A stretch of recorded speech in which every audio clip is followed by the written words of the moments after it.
में भगवत स्वरूप अकारण करुणा वर्णालय भक्तवांचन कल्पतरु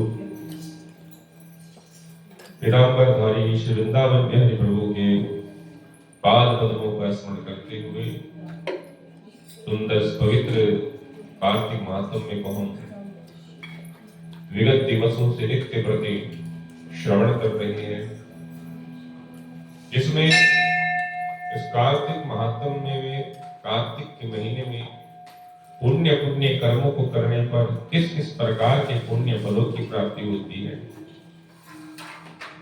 और किस प्रकार मनुष्य पर भगवान नारायण के साथ साथ मां लक्ष्मी की कृपा होती है, कैसे मां लक्ष्मी प्रसन्न होती है, आदि का वर्णन हमने इसमें सुना। तुलसी मैया की महिमा को सुना। आगे पृथु जी महाराज ने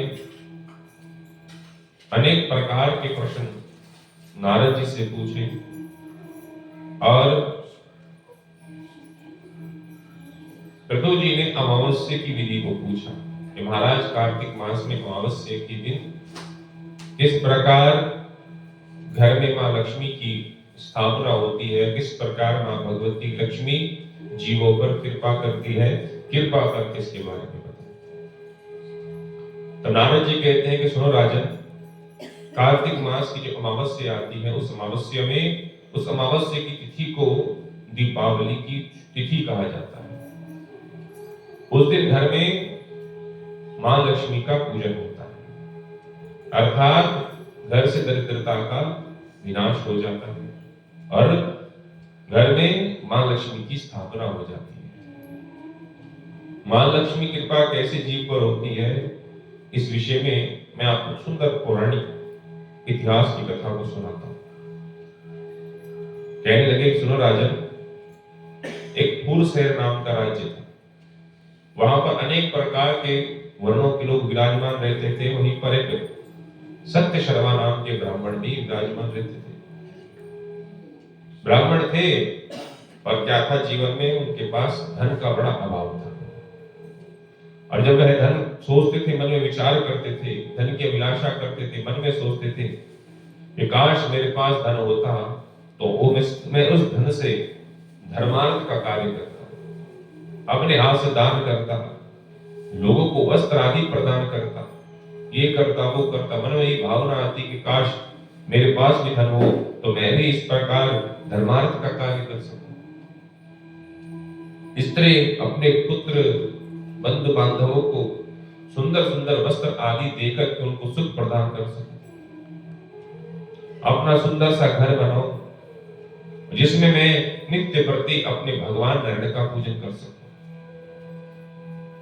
पर धन कहां से अर्जित करूं, कहां से धन प्राप्त करूं? जब भी वह धन कहीं से लाता तो आने से पहले धन निकलने का रास्ता बन जाता, अर्थात खर्चा हो जाता। वो सोचे कुछ बचाऊं तो उस बचाकर कुछ धर्मोपार्जन कर सकूं, पर कहीं भी कोई सुलभ नहीं होने लगा।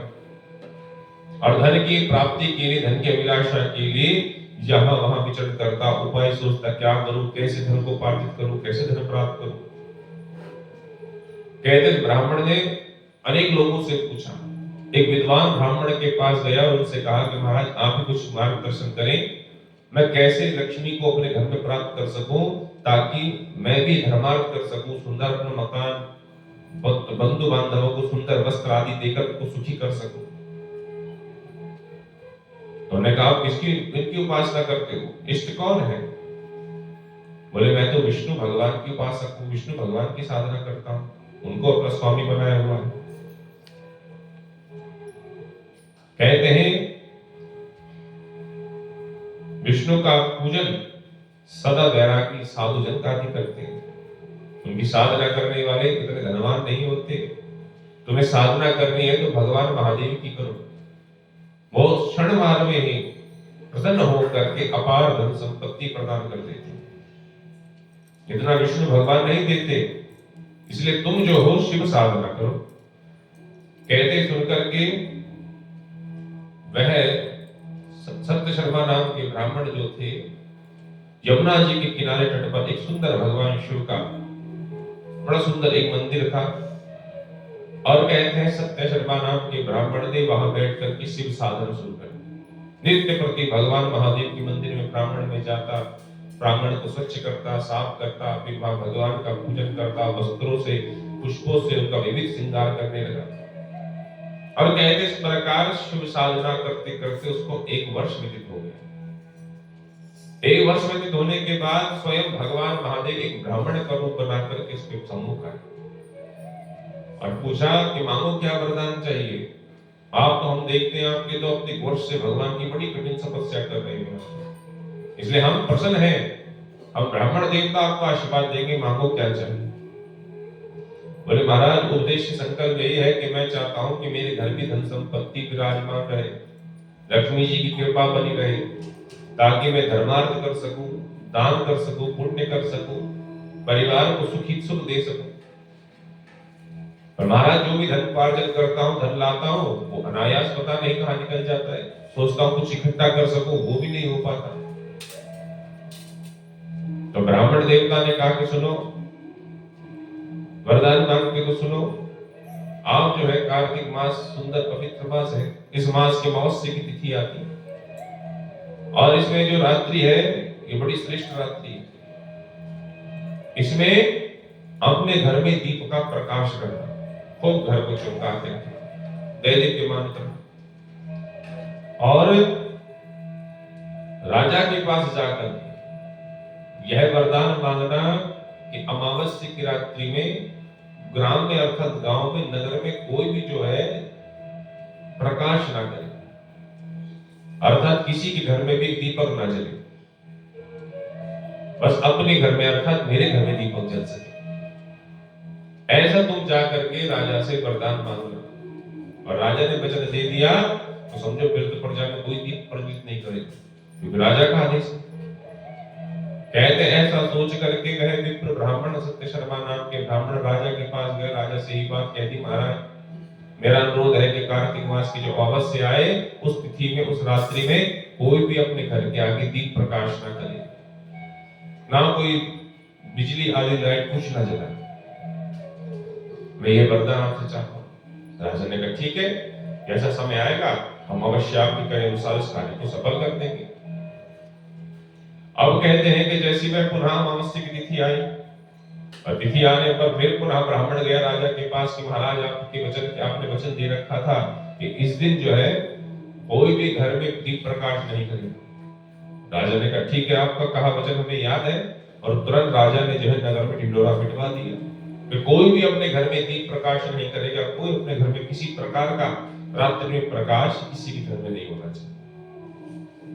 और यह सुनकर के वह बड़ा खुश हुआ और ब्राह्मण देवता ने अपने घर में खूब दीप प्रकाश किया, खूब दीप जलाया, खूब उसको चमका के रख दिया घर में। अब कहते हैं कि रात्रि के समय महालक्ष्मी जब धराधाम पृथ्वी पर आई और विचरण करने लगी, उस ग्राम में घूमने लगी, तो सर्वत्र उसको अंधेरा दिखाई दिया, किसी के द्वार पर प्रकाश नहीं, सब जगह अंधेरा नहीं, केवल उस ब्राह्मण का घर खूब सजा धजा दिख रहा था, खूब प्रकाश दिख रहा था, मानो उस घर में दीपोत्सव मन रहा हो, दीप प्रकाशित हो रहे। कहते इसे देख करके, इस मकान भवन को देख करके कहते मां लक्ष्मी हाथ में नील कमल का पुष्प हाथ में लिए हुए और ब्राह्मण के घर में प्रवेश कर। जैसे द्वार पर पहुंची, ब्राह्मण देवता ने उनको वही रोक दिया और कहने लगे कि हे बदरे, आप ये बताओ कि आपके पतिदेव इतने कठोर क्यों हैं और आप इतनी चंचला है जो एक क्षण कहीं घर में टिकती नहीं है, और पति इतने कठोर कि जो आपको देती नहीं, इसलिए कृपा करके हमको मार्गदर्शन करें। महालक्ष्मी कहती कि सुनो कि भगवान के शयन करने के समय मैं तुम्हारे घर आई हूं, अतः निश्चित तुम्हारे घर पर ही निवास करूंगी। और तब ब्राह्मण कहने लगा कि यदि इस बात की आप शपथ करें कि मेरे 3 वंशों तक आप मेरे घर में ही वास करोगी है, तो हम आपको अर्थात और वास करने के बाद मेरे अंदर मद अर्थात लक्ष्मी का मद अभिमान ना आ सके, इस प्रकार की कृपा करती हो तो मैं आपको अपने घर में आने का अनुरोध करता हूँ, स्वागत करता हूँ। लक्ष्मी जी मैया कहने लगी कि यदि तुम मेरी पूजा को विधिवत करोगे है तो मैं अवश्य 3 पीढ़ी तक तुम्हारे यहाँ पर ही निवास करूंगी। तुम्हारे 3 पीढ़ी तक कहीं भी निर्धनता का कहीं भी अभाव नहीं होगा, धन का कहीं अभाव नहीं होगा। और मां लक्ष्मी जी ने उस ब्राह्मण को पूजन की विधि को बताया। लक्ष्मी जी कहने लगे कि कार्तिक मास की जब अमावस्या तिथि आए तो उस दिन प्रातः काल उठ करके स्नान करें। स्नान करने के बाद अपने देव और पितरों का पूजन करें, क्योंकि यह अमावस्या की तिथि सबसे श्रेष्ठ और बड़ी तिथि कहा जाता है। पितरों के निमित्त बड़ी अमावस्या से कहा जाता है। तो अपने देव पितरों का पूजन करें और दिन के जब तीसरा भाग बच जाए, जिसे मध्याह्न काल कहा गया है, कहते तीसरे भाग में कहते फिर पितरों का श्राद्ध करें। पितरों का श्राद्ध करने के बाद फिर विप्र ब्राह्मणों को बुला करके उनका भोजन कराएं। भोजन कराने के बाद फिर जब प्रदोष व्यापनी तिथि हो, जब प्रदोष काल आ जाता है, जब सूर्य अस्ताचल को प्राप्त हो जाता है, कहते उस समय दीपमालाओं का उत्सव करें, अर्थात दीप प्रज्वलित करें। तुलसी के वृक्ष के नीचे, ब्राह्मण के घर के आगे, देवताओं के मंदिर में है, शमशान आदि इन पवित्र स्थानों पर, चौक पर, गौशाला पर आदि इन स्थानों पर जाकर के दीप प्रकाश करें, दीप जलाएं। और जिस प्रकार है विप्र पतिव्रता स्त्री पति के जागने से पूर्व पहले जाग जाती है, वैसे ही मैं भी भगवान के जागने से पहले रोज उनसे पूर्व जाग जाती हूं।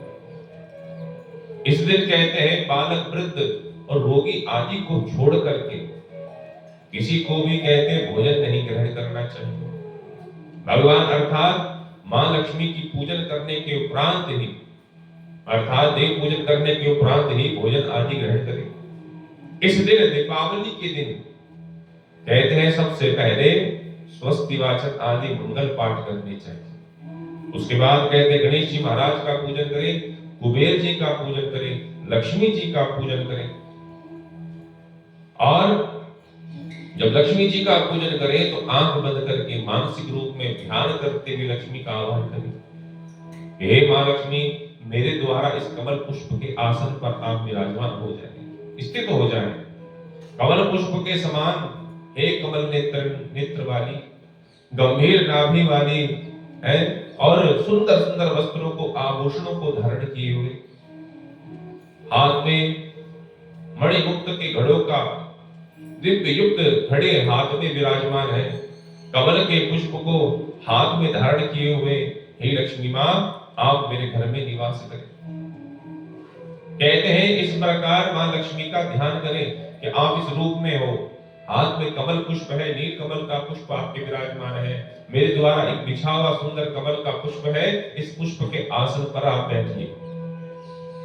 दिव्य श्रृंगार आपको धारण किए हुए हो, है बड़े बड़े बढ़िया मुक्तामणि आदि मणियों का अपने हाथ गले में हार पहना हुआ है, सुंदर सोने आदि के आभूषणों से अलंकृत है। ऐसा मन में उनका चिंतन करें, ऐसा मन में भाव रखते हुए उनको मानसिक रूप में उनका आह्वान करें और आपके सम्मुख जो मां लक्ष्मी की प्रतिमा हो उनको विराजमान करें। और सर्वप्रथम गणपति जी की पूजन से मां लक्ष्मी की पूजा को प्रारंभ करें। प्रारंभता गणेश जी से करें। गणेश जी का विग्रह हो, गणेश जी की प्रतिमा हो, गणेश जी की मूर्ति हो, कोई सी भी हो, मिट्टी की हो, धातु की हो, है उनका सुंदर विधिवत, जिस प्रकार हम स्नान करते हैं कहते हैं ऐसे सबका विधिवत स्नान कराएं। पंचामृत सुलभ हो तो पंचामृत स्नान कराएं। सुंदर स्नान करा करके सुंदर एक पीठ अर्थात एक चौकी विराजमान करें और उसमें जो है उनको रक्त अर्थात लाल रंग के पुष्प आराध आसन पर कपड़े पर विराजमान करके उनको वहां पर स्थापित कर दें। और पाथ्य अर्घ आचमनी आदि से का पूजन करें। सुंदर भगवान को तिलक करें, वस्त्रों को आभूषणों को उनको अर्पण करें। कहते हैं इस प्रकार धूप दीप और विविध प्रकार के नैवेद्य प्रसाद भोग भगवान को अर्थात मां लक्ष्मी को, गणेश जी को, कुबेर जी को, तीनों को लगाएं। फल आदि अर्पण करें। तांबूल अर्थात पान, लौंग, इलायची, सुपारी आदि बना हुआ पान के पत्ते का बेड़ा बना करके कहते मां लक्ष्मी, गणेश जी, कुबेर जी तीनों को अर्पण करें और इस प्रकार कहते इनका विधिवत पूजन करें, नमस्कार करें और प्रार्थना करें। भगवान कहते हैं कि पुत्र नारद जी कहते हैं कि राजन, हो सके तो दीपावली की रात्रि में बैठ करके भगवान का नाम संकीर्तन करें, अपने जो भी इष्ट हो उन इष्ट का मंत्र का जाप करें, क्योंकि यह जो दीपावली की रात्रि होती है कहती है बड़ी श्रेष्ठ और उत्तम साधना की रात्रि होती है। वर्ष में कहते हैं 5 रात्रियां होती हैं जिनके अंतर्गत किया हुआ पूजन पाठ यज्ञ अनंत गुना फल देता है। पहली तो यही दीपावली की रात्रि है। दूसरी कहते हैं जब महाशिवरात्रि आती हो, रात्रि बड़ी उत्तम होती है, उसमें किया हुआ यज्ञ पुण्य अनंत गुना फल देने वाला होता है। उसके बाद कहते हैं होली की रात्रि होती है। इन रात्रियों में साधना सिद्धि की, अर्थात ये जो रात्रि आई है साधन सिद्धि की रात्रि है। जैसे अपने इष्ट की साधना करके इष्ट को सिद्ध करना हो, इष्ट की कृपा चाहिए हो, तो दीपावली की रात्रि में बैठ करके उनकी साधना करें, तब करें, यज्ञ न करें, लक्ष्मी यज्ञ करें, लक्ष्मी को साधना करें, लक्ष्मी जी की साधना करें।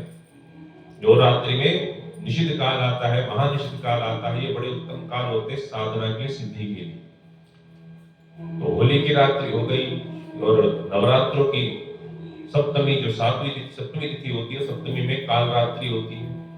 तो यह क्या है, 5 रात्रि बड़ी उत्तम कही गई है, जिसमें की हुई साधना, जिसमें किया हुआ तप कहते अनंत गुना फल देने वाला होता है। तो साधक को दीपावली की रात्रि में बैठ करके भगवान का नाम संकीर्तन करना चाहिए, रात्रि बिना कीर्तन के न व्यतीत करें। इस प्रकार कुबेर और लक्ष्मी जी का पूजन करके कहते हैं फिर विप्रों अर्थात ब्राह्मणों को भोजन कराना चाहिए। नारद जी कहते हैं कि प्रभु जी महाराज, इस प्रकार सत्य शर्मा नाम के ब्राह्मण जी ने इसी प्रकार लक्ष्मी जी के कहे अनुसार पूजन किया और पूजन कर ऐसी कृपा हुई कि वह धन धान्य से परिपूर्ण हो गए और एक नहीं दीर्घ काल तक 3 वर्षों तक कहते उनके घर में परिवार में कभी धन की कमी नहीं रही। और इसके बिना कहते कार्य भी कुछ सार्थक नहीं होता। लक्ष्मी है तो कहते हैं, फिर कहते हैं सत्य शर्मा नाम के ब्राह्मण ने बड़े बड़े यज्ञ आदि करने शुरू कर दिए और जब यज्ञ संपन्न हुए धीरे धीरे कहते संसार से विरक्ति आने लगी, तो कहते अपना राज्य त्याग करके मथुरा में आकर के निवास करने लगे। और वहीं जब शरीर संपन्न हुआ तो समाधिस्थ होकर के अर्थात ध्यान अवस्था में समाधिस्थ होकर के शरीर को त्यागा और भगवान विष्णु के धाम को अर्थात वैकुंठ आदि धाम को प्राप्त किया। और इसी वंश में जितने भी राजा हुए कहते सब धनवान संपत्तिवान बने और परम सुख भोग करके कहते भगवत धाम को प्राप्त हुए। और इस प्रकार उन पर जो है लक्ष्मी जी की अत्यधिक कृपा होने लगी और अनंत सुख प्राप्त करने लगे। इसलिए हम जो है आज के दिन सुंदर लक्ष्मी जी का पूजन आदि सब प्रसन्नता को प्राप्त करने के लिए किया जाता है। कहते धार्मिक मान्यताओं के आधार पर कहते इस दिन भगवान नारायण जी ने, विष्णु भगवान ने वामन रूप धारण किया था और राजा बलि को पाताल लोक का अधिपति बना दिया था। इस पर इंद्र ने प्रसन्न होकर के कि मेरा राज्य बच गया, क्योंकि राजा को चिंतित थे कि कहीं राजा बलि जो है मेरा राज्य न मांग ले भगवान से, और भगवान ने उनको पाताल लोक का राजा बना दिया। तो इस प्रसन्नता से इंद्र ने जो है घी के दीपक जला करके अपनी प्रसन्नता को दिखाया। जैसे दीपोत्सव मनाया जाता है। और मान्यता है कि जब भगवान ने समुद्र मंथन किया था, तो समुद्र मंथन करते हुए कहते हैं आज के दिन ही जो है लक्ष्मी जी का प्रादुर्भाव हुआ था अमृत में से अर्थात समुद्र मंथन में से। तो इसलिए जब लक्ष्मी जी प्रकट हुई और आज के दिन ही लक्ष्मी जी प्रकट हुई और प्रकट होकर उन्होंने भगवान विष्णु का वर्ण कर लिया अर्थात पति रूप में स्वीकार कर लिया। तो कहते इसलिए आज के दिन भी उनका लक्ष्मी जी का विशेष रूप से पूजन किया जाता है कि आप जो है आज के दिन प्रकट हुए हैं। और प्रभु राम भी जो है अपने 14 वर्ष का वनवास संपन्न करके अपने अवधवासियों को परम आनंद देने के लिए पुनः अयोध्या पहुंचे, तो कहते वहां के नगरवासियों ने प्रसन्न होकर के खूब दीप आदि प्रज्वलित किए और अपनी प्रसन्नता को भगवान को दिखाया। अनेक उल्लेख है। कहते इसी प्रकार राजा विक्रमादित्य ने अपना संवत्सर चलाने का निर्णय किया और उन्होंने विद्वानों को बुलाकर के निर्णय किया कि नया संवत अर्थात चैत्र से प्रतिपदा से ही चलना चाहिए। और तब से कहते हैं वह उल्लेख प्रकाशित हुआ और कहते हैं अब संवत जो है विक्रमादित्य के नाम से ही प्रारंभ होने लगा और चैत्र मास से ही कहते हैं परम सुख प्रदान होने लगा। बोलो नारायण भगवान की जय, बोलो कार्तिक महात्म्य की जय।